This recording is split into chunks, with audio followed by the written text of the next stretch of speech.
गुरुरेव गति गुरुमेव भजे गुरुनैव सहास्मि नमो गुरवे न गुरुः परमं शिशुरस्मि गुरोः मतिरस्मि गुरो मम पाहि गुरो सच्चिदानन्दरूपाय विश्वोत्पत्त्यादिहेतवे त्रापत्रयविनाशाय श्रीकृष्णाय वयं नमः।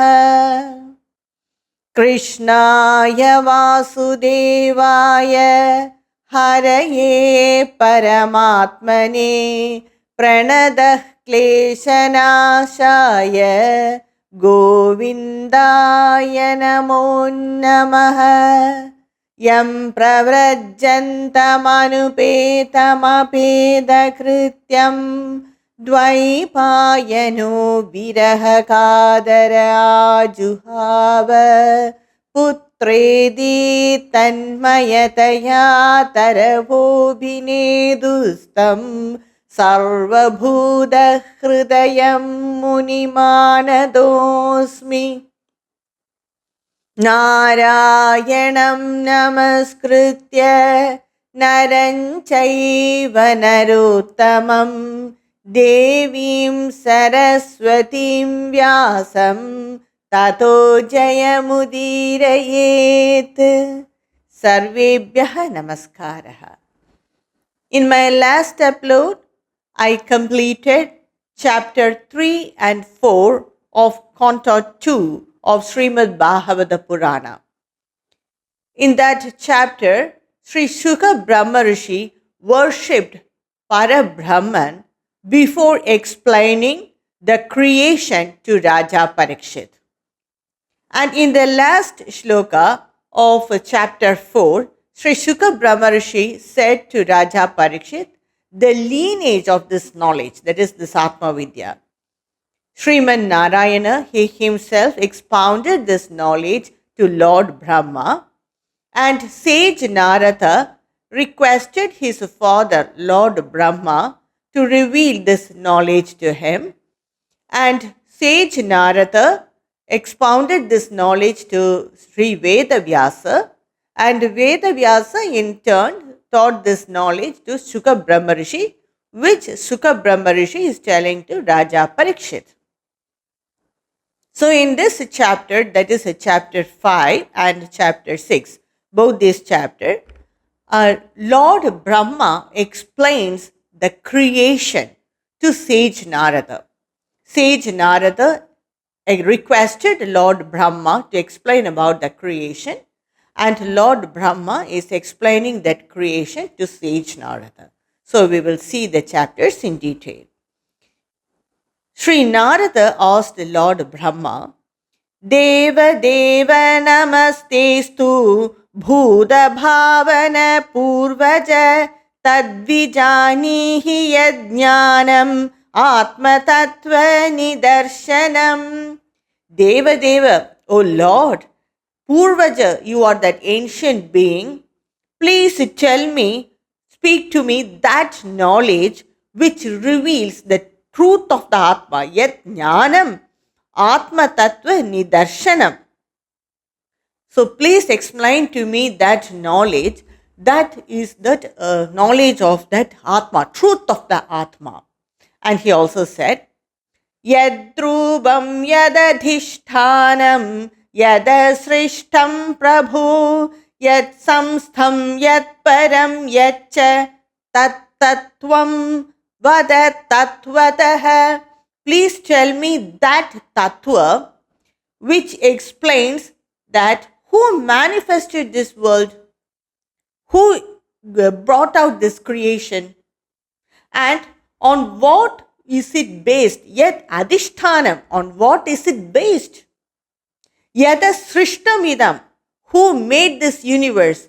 What is the origin of this universe? Yet samstam, where does it merge in the end?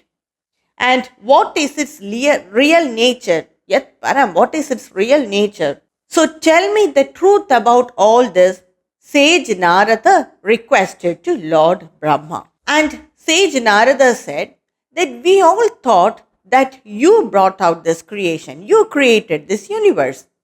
But you said in the beginning of the creation, before beginning this creation, you did great tapas, a very strong tapas with complete concentration. You said you did that tapas. So there must be someone superior to you. Then only you can do tapas. So you must be concentrating on that Lord. So who is that superior person? Is there anyone who helped you in this creation, or are you independent to do this creation? Please explain about all that. Sage Narada requested Lord Brahma. And Lord Brahma said, Samyak karunikasyedam vatsate vichikitsitam yadaham jyotidah saumya bhagavad-virya darshane. Oh Vatsa, oh my dear son, you have asked a very good question. A very good question you asked, because it gave me an opportunity to think about that Bhagavan, who is that Supreme One. So you gave me an opportunity to think about Bhagavan. So it's a very nice question. And he also said that this creation is the idea of that Supreme Being. I only brought out the gross form of this universe. The idea, the original idea of this creation is that Bhagavan. So I forgot everything in the last pralaya. So I meditated on him, I did tapas, and I recollected all those ideas. Bhagavan, he gave me those ideas. He just imparted me those ideas in my tapas. And with that idea as the blueprint, I created this universe. So I just brought out the gross form of this universe. The idea of this universe is that Supreme Being. That's why I did tapas. And just like how a blueprint is just produced before building any building. So just like that, Bhagavan, it's the idea of Bhagavan that is imparted in the mind of Lord Brahma. And that idea he received by doing tapas. And with that as the foundation or that basic idea, I created this universe. Lord Brahma said this to sage Narada, and he also said, Tasmai namo bhagavate vasudevaya dhimahi yanmayaya durjayaya mam bruvandi jagadgurum. So it is his Maya that you all thought that I created this world. Of course, I created this world, but the idea is his. So under his direction, all these are working. This entire creation is working. So I also was assigned a duty to create this universe, and he gave me the idea and I just brought it into the gross form. So it is his Maya which made all of you to think that I created this world independently. It is his Maya, that is the Maya of Bhagavan, that gives that I consciousness, that sense of ego, that individuality, not only for the human beings or any beings here, but also for the entire universe. Without that ego consciousness, nothing can work. So it is Bhagavan his Maya, which gave this individuality, consciousness of I, that ego sense. And it is because of his Maya that you all thought that I created this creation independently. And Lord Brahma said, Dravyam karma cha kalascha swabhavo jiva eva cha vasudevat paro brahman nachanyortosti tatvatah. So not only me, some more principles are also dependent on Bhagavan. So what are they? Dravya. Dravya means it is the matter. which is the combination of that matter brought out these elements. So it is dravya, matter, karma, the universal karma, and as well as the individual karma. The totality of the universal karma as well as the individual karma, that is also dependent on him. Then kala, time, that is which is the limit for all the experiences, that time. Then swabhava, nature, that is prakriti, and jiva, the living soul. So all these are dependent on Mahabhava, not only me. What are all they? Dravya, karma, kala, swabhava, jiva. So all these are also dependent on Bhagavan. Lord Brahma said, and he praised Bhagavan Sriman Narayana with a very beautiful stuti. Narayana para veda deva narayanangajaha narayana para lokha narayana para makhaha. Sriman Narayana, he is the supreme. He is supreme than the Vedas, because the Vedas explain Sriman Narayana. So he is supreme. And Narayana, the Anga, that is the Devas, are the aspects of Narayana. They are the parts or the Anga of Narayana. And Narayana Paralokaha, he is greater than this creation. And Narayana Paramakaha, he is greater than all the activities or puja or whatever action we do. He is great. And he is greater than the lokas that he manifested. He is the supreme. And he also said, Narayana paro yogo, Narayana param tapaha, Narayana param jnanam, Narayana paragatihi. Narayana, he is supreme than all the yogas, whether it is Ashtanga yoga, Jnana yoga, Karma yoga, Bhakti yoga, whatever it is, to know him, we do that yoga. So he is supreme. Narayana param tapaha, to all that Bhagavan Sriman Narayana is superior than all the tapas. To know him only we do tapas, and he is supreme than any jnana, knowledge. And Narayana Paragadihi, he is the final destination for all the beings. Only thing is, it's a matter of time. We all go to Sriman Narayana and merge with him. So he is the supreme. And Lord Brahma said, I am also a manifestation of Sriman Narayana.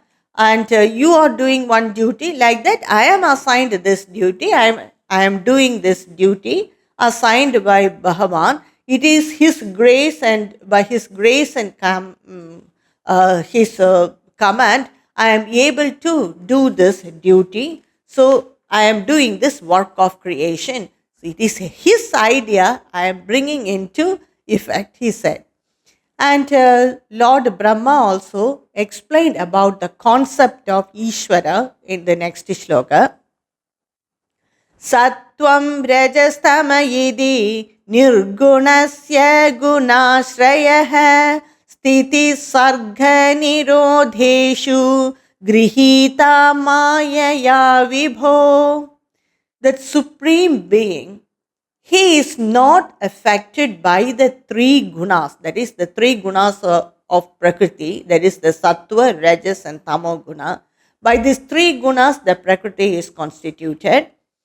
So that absolute being, that supreme being, he is not affected by these gunas, but he assumes these gunas for the purpose of creation, preservation, that is sustenance, and dissolution. So for that purpose, he assumes these three gunas, but he is not affected by the three gunas. So that supreme being, when it assumes these three gunas, it is called as Ishvara. And in the next shloka, he tells about Jiva. So we can very, very clearly understand the difference between Ishvara and Jiva. Karya karana kartrutve Dravyajnana kriyashrayaha badhnandi nityada muktam Mayinam Purushangunaha. The Jiva is also an aspect of Bhagavan, that is the Supreme Being, but the Jiva is the victim of Maya. Because it's the victim of Maya, it is bound by the three gunas, it is bound by the elements, the senses, the divine powers ruling the senses, and it does karma and it becomes polluted. But the Jiva and Ishvara are both the aspects of that Supreme Being. But the Ishvara assumes the three gunas and it is not affected by the three gunas. But the Jiva is the victim of Maya and it is affected by the three gunas. So that's the only difference between Jiva and the Ishvara. That's why when the Jiva attains that purified state, when it is also not affected by the gunas, then it becomes Ishvara. So that is the only difference between Ishvara and Jiva. Ishvara is always free and the Jiva is the spirit in bondage. And Lord Brahma explained about the creation of the universe. That is very well clearly explained in Srimad Bhagavata in this canto 2. So Yeshwara, who is the Lord of the Maya, he decided to become many. He decided to manifest. So immediately what happened? The Maya, which is the inherent power in him, brought before that Ishvara the three concepts, that is the Kala, Karma, Swabhava. That is, it made, the Maya made the Ishvara aware of these three concepts. For example, if we want to do a project, then immediately we will be aware of the data we have, the technological systems, what all needed that we have. So what all the materials we need to do the project. So we will become aware of that. Our memory brings to us, to our consciousness, all these things. So just like that, the Maya, the inherent power in Ishvara, brought before Ishvara, that is, made the Ishvara conscious of Kala, Karma, Swabhava. So immediately what happened is, by the Kala time, the equilibrium of the three gunas were disturbed. Just like that, it was disturbed. And Swabhava, Prakriti, it brought out evolutions. It brought out transformation in these gunas. The Kala just made a chalana, just a change, and it disturbed that equilibrium. And the Swabhava, Prakriti, it brought out transformation. And karma, that is the totality of all the individual karma as well as the karma of this creation, that is the entire universe from the previous pralaya. Definitely this universe will also have a karma, isn't it? So all those karma, that is the karma of the macrocosm and karma of the microcosm, all that together, that emerged into Mahat Tattva. So the Kala, it brought a change. Prakriti or Swabhava, it evolved, and that is, it brought out transformation. And the Karma, it emerged as Mahat Tattva, which is also said as Mahat. So in that Mahat Tattva, the totality of all the karmas are there. And that Mahat Tattva is predominant in Rajas and Sattva. From the Mahat Tattva emerged the Ahankara, which is predominant in Tamoguna. From this Ahankara, the three different Ahankaras came. That is the Sattvika Ahankara, Rajasika Ahankara, and Tamasika Ahankara. From the Sattvika Ahankara emerged that deities or the Devatas or the presiding deities of the 10 Indriyas. And from the Rajasika Ahankara emerged the 10 Indriyas. From the Satvika Ahankara emerged the Indriya Devadas. From the Rajasika Ahankara emerged the Indriyas. And from the Tamasika Ahankara emerged the Panchabhutas, the 5 basic elements. So now let us see each one of them, that is the Satvika Ahankara, Rajasika and Tamasika Ahankara separately. The Satvika Ahankara is otherwise said as Vaikarika. And from this Vaikarika Ahankara or the Satvika Ahankara, the 10 Indriya Devadas as well as the Devada of the mind emerged.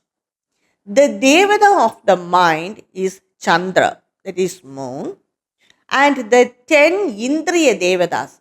So what are the 10 Indriyas? That is the 5 Jnanendriyas and the 5 Karmendriyas. So that makes 10 Indriyas.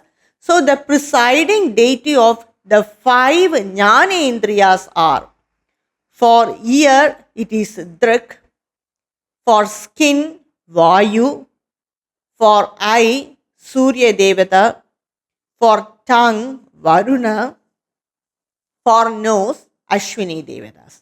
So these are the Jnana Indriya Devadas. And the 5 Karma Indriya Devadas are: for speech Agni, for hands Indra, for legs Upendra, for the excretory organs Mitra, and procreatory organs Prajapati. So these are the 10 Indriya Devadas. So Indriya Devadas means these are the divine powers that is presiding over the particular Indriya. So all this came in the macrocosm, and later it was applied to the microcosm, to the individual Devadas. So all these emerged from the Satvika Ahankara, which is also said as the Vaikarika Ahankara. Now let us see the Rajasika Ahankara. Rajasika Ahankara is also said as the Taijasa Ahankara. And from this Taijasa Ahankara emerged the 10 Indriyas, the Buddhi and the Prana. The 10 Indriyas are the 5 Jnanendriyas and 5 Karmendriyas, that is the organs of knowledge and organs of action. So the organs of knowledge are the ear, the skin, nose, eye, and tongue. Tongue to taste. So with these 5 organs, we grasp the external world. That's why it is called as the Jnanendriyas. Now the 5 organs of action are Vak, that is speech, hands, leg, excretory organs and procreatory organs. With this only we perform action. Any action we perform with any one of this. So these are said as the Karmendriyas. So all these emerged from the Rajasika Ahankara, which is also said as the Taijasa Ahankara. From this Rajasika Ahankara also emerged the Buddhi.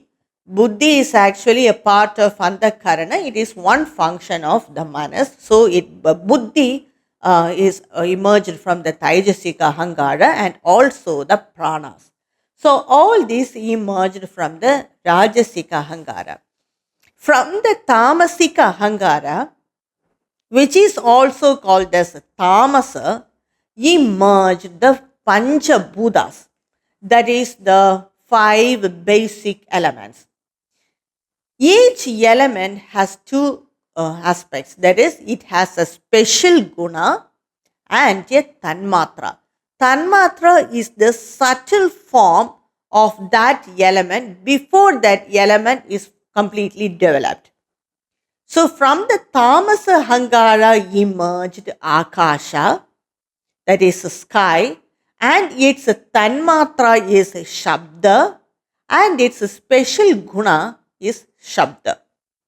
From the Akasha emerged Vayu, its tanmatra is Sparsha, that is its subtle form is Sparsha, and its special guna is sparsha, and along with it is added the shabda, that is the special guna of the previous one. And from Vayu air emerged Tejas. Tejas, that is also said as Agni, it has light and energy. And the Tanmatra of Tejas is Rupa, that is Rupa Tanmatra, and its special guna is also Rupa with the add-on of the special gunas of the previous two ones, that is Sparsha and Shabda. From the Tejas emerged Jalam, that is water or Apa, and its Tanmatra is Rasa, and its special guna is also Rasa with the add-on of the previous three special gunas, that is Rupa, Sparsha and Shabda. From the Jalam or Apa emerged Prithvi, earth or matter, and its special guna is Gandha, and its Tanmatra is also Gandha, with added of all the special gunas of the previous one. So now these five elements are formed. They are formed, but they are not perceivable to the human intellect. They were in a not. I cannot say it is in a subtle form, but these five elements, they underwent a process called Panchikarana, and it became more gross. Panchikarana is a process where half of one element mixes with 1/8 portion of the other four elements. For example, Prithvi, half of Prithvi mixes with 1/8 portion of water, 1/8 portion of Tejas, 1/8 portion of air, Vayu, and 1/8 portion of Akasha. That form emerged is more gross than this form, and that is what we perceive now. So that is the earth or matter we perceive it now. Well, like this, if we take Akasha, half portion of Akasha mixes with 1/8 portion of Vayu, 1/8 portion of Tejas, 1/8 portion of water, Apa, and 1/8 portion of Prithvi. And it becomes a subtle Akasha. That is what we experience now around us. So it just underwent a transformation, evolved, and now it has become so gross. So it is from the Tamasik Ahankara, the Panchabhutas were formed, and after this, these Panchabhutas merged together to form gross forms like bodies and what all we see in this universe. And the Satvika Ahankara, that is, it possesses Jnana Shakti, that is knowledge. And the Rajasika Ahankara, it possesses the Kriya Shakti, the power of action. And Tamasika Ahankara, it possesses Dravya Shakti. So the Tamasika Ahankara, it has the Dravya Shakti, power of matter. So like this only, the five elements formed, and the Indriyas, the Indriya Devatas, everything was formed. But all of them were separate on the water of deluge. They did not come together. So Bhagavan, he just thought or he willed, and all these who were floating in different, separate, they all came together and formed a cosmic shell, which is called as Brahmanda or Hiranyagarbha. It formed a cosmic shell. And that cosmic shell, it did not have any consciousness. It was just like that, floating on the water of deluge for thousands and thousands of years. Then, impelled by Kala, Karma and Swabhava, Bhagavan Sriman Narayana, he entered in that cosmic shell, and it burst out and sprung out the Virat Purusha. So the Virat Purusha Rupa or the Vishwarupa of Bhagavan, it just sprung out from that cosmic shell. Opening that cosmic shell, it sprung out. And that Virat Purusha, it was so luminous and it had all the beings in it. No one can see that Virat Purusha Rupa. It's so luminous, just like how Arjuna explained in Bhagavad Gita. 1,000 Koti Surya Prakasa. It's so luminous. It had innumerable heads, innumerable eyes, innumerable ears, innumerable hands, innumerable legs. Everything, what all we know about this creation, what all we do not know about this creation, everything was there in that Virat Purusha Rupa. All the 14 lokas were there in that Virat Purusha Rupa. The 7 lokas are above his waist, and that 6th loka, that is the waist portion, is the Bhuloka, that is the sphere of earth, and the 6 lokas are below his waist. So all these 14 lokas are there. These 14 lokas are nothing but the different levels of consciousness. If we go to the higher lokas, that is Bhurbhuvasva, above that, all that will have, or that lokas, they will be only conscious of only happiness and bliss. Bhurbhuvasva, that is up to the Swarga Loka, they are conscious of happiness. Then comes the Mahaloka. Then the Janaloka, Tapaloka and Satyaloka, they are conscious of only bliss. They do not know anything, worry or anything about it. But the 3 lokas, that is up to Swarga Loka, that is the Jiva, when they go there, they experience happiness only. They do not know anything about grief or sorrow, but they have to come back to the earth to perform that, to complete their karmas. But the people going, that is the Jivas going to the Janaloka, Tapaloka and Satyaloka, they don't return. They experience one and only bliss. But the people going to the down lokas, that is the lokas below the waist of that Virat Purusha, that is Atala, Vitala, Sutala, Rasadala, Patala, they experience only grief and they are not aware of the spiritual concept itself. It doesn't mean that all these lokas are inside earth, but even in the outside world, some people are ignorant about the spiritual concept and they only have that enjoyment, and sometimes that enjoyment also brings them lot of difficulties. So they are not aware of anything higher consciousness or the concept of bliss. But these are all the lokas, which are the spheres, different spheres. A person reaching that is a jiva, reaching that topmost loka, that is the Satya Loka, it is only aware of pure consciousness. There they see, if they are the Bhakta of Bhagavan Shiva, then they see everything as Bhagavan Shiva. Everyone as Shiva.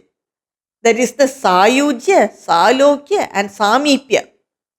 Samipya means near to Bhagavan. Salokya means in that sphere of Bhagavan. Sayujya means experiencing Bhagavan. So if he is a Vishnu Bhakta, he will see that Satya Loka completely of Vishnu, just like Bhagavan, Vishnu, everyone. If he is a Devi Bhakta, see everyone as Devi. So that is the Satya Loka. So after that only, beyond that Loka is only Vaikuntha. So all these lokas, that up to Satyaloka, everything is there in that Virat Purusha Rupa. What we know and what we do not know, everything is there. And Brahma says, the Virat Purusha's face, it is the organ of speech, and the Agni Deva, it resides in the mouth of Bhagavan.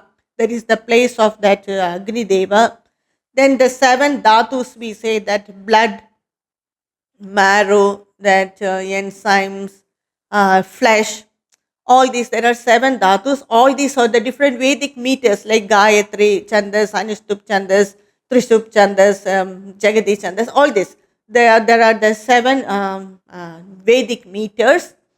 Then the place for the tongue of Bhagavan, that is that Virat Purusha, is the place for Havya and Kavya. Havya is the offering given to the Devas, and Kavya is the offering given to the Pitras. So the reminiscent of both Havya and Kavya is Amrita, that is what the man eat. So all for all this, the place of that is the tongue of Bhagavan. It is the presiding deity of Varuna. His nostrils are the where the place where the presiding deity of the smell, that is the Ashwini Devas reside, and it is the origin of all the different fragrances in this creation. His eyes are the place for the sun and the moon, his ear the place for different sound and the sky, and his skin, it is the place for the sense of touch, his hair the place for the trees, all the Aushadis, his nails are the place for the rocks and metals, his bones are the place for the mountains, great, great mountains, and his blood or the rivers, his abdomen is the ocean. The three strides of Bhagavan, Bhur Bhuva Swa, that is the three strides of Bhagavan. So all the rishis, devas, asuras, men, birds, animals, insects, this only this much we know. What all we do not know, all the aquatic creatures, every creatures, everything is there in that Virat Purusha of Bhagavan. So everything was there in that form. It is Bhagavan who illumines all these beings, and he is beyond that. So do you think that Bhagavan is only this Virat Purusha Rupa? No, it is only a part of him, just a fraction of him. The Bhagavan is beyond that. That supreme consciousness, that supreme being is beyond this Virat Purusha. It is only a part of Bhagavan that has become this Virat Purusha. And he exists beyond this Virat Purusha Rupa as perfect consciousness and bliss. He is pure consciousness. So the three lokas are said as Bhur Bhuva Swa, and the Janaloka, Tapaloka and Satyaloka, they are said as the Anandamaya Loka. So the people going to the Triloka, they come back, and to the Anandaloka, they do not return back. Shruti vichakrame vishwang sāsanānasane ubhe yada vidhya cha purushastu bhayashrayah. There are the two parts, that is Sāsana and Anasana. Sāsana is the path, that is the Triloka, where you reach the Triloka, that is Buddhavaswa, and it is the path mostly for avidya and bhoga, enjoyment. But the other part, Anasana, is the bliss loka, that is the Anandamaya loka. It is attained by vidya, and it is the path to moksha. So saying this Virat Purusha Rupa, and Bhagavan, that is Lord Brahma, he decided to worship that form and decided to do a yajna. By that way he can worship. So he decided to collect materials for yajna. When he collected the materials, whether it is the summit or the vessels or the ghee or the place for the sacrificial fire, everything is the part of Bhagavan. He has to collect the different parts of Bhagavan and perform yajna. We see all this material as material, object as matter. That's because we do not have consciousness. Our consciousness is limited only to the matter.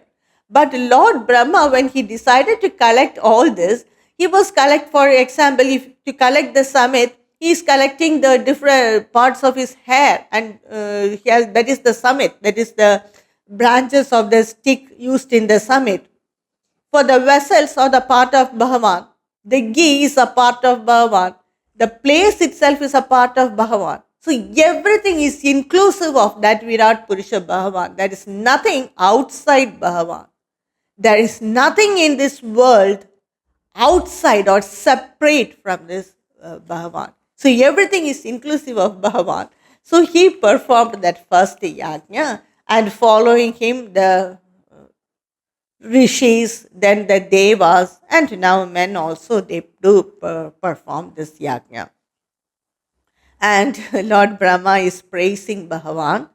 Narayane Bhagavadi Tadidam Vishwamahitam Grihidamayorugunah Sargadavagunaswatah So all the manifested world is established in Bhagavan.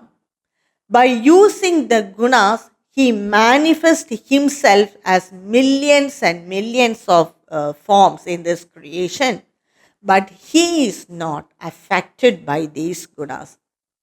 So, directed by him, I am performing this work of creation. Directed by him, Hara is destroying everything. Directed by that Sriman Narayana, Vishnu is protecting this world. There is nothing independent of Sriman Narayana. Sriman Narayana is that supreme being. So vast is his vibhutis, that is his glories, his excellences, his creation. Everything is so vast. Not even Lord Shiva or anyone devas, they know about the end of his vibhutis. Then what to tell about mere men? No one knows about Bhagavan completely. We know only a part of him, and very beautifully Lord Brahma says, Yasyavadara karmani gayanti hyasmadadayaha nayam vidanti tatvena tasmai bhagavati namaha. When he takes incarnation, we see that Leelas and we describe about Bhagavan, the Puranas describe that. But no one knows his real tattva. He is beyond that tattva. Bhagavan Krishna means we know from him the Leelas. All that Leelas are explained in Srimad Bhagavata Purana or in any other Puranas. Nrsimhamurti explained in Puranas.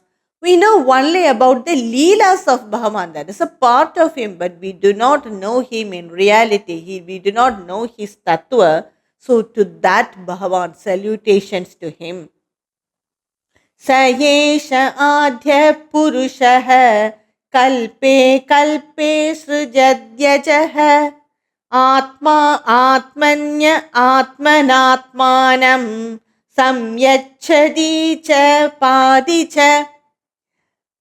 He is that Adhya Purusha, that is the primordial being who brings out the creation, the cycle of creation, kalpe kalpe, in every cycle. He brings out the creation. He is that Adi Purusha. He is the creator. He is the material for that creation. He is this created Jagat. And it is in him this creation exists. He is the foundation of this creation. So, Bhagavan Sriman Narayana, he is the creator, he is the material for this creation, he is this created world, and it is in him this creation exists. So, he is the Nimitta Karana as well as the Upadana Karana. So, very beautifully Lord Brahma explains this. That is, he is Atma, Atmanya, Atmana, Atmanam. That is Bhagavan Sriman Narayana.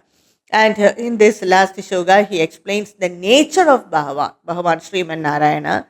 Lord Brahma says, Vishuddham kevalam jnanam pratyak samyagavasthitam satyam purnamanadhyantam nirgunam nityam advayam.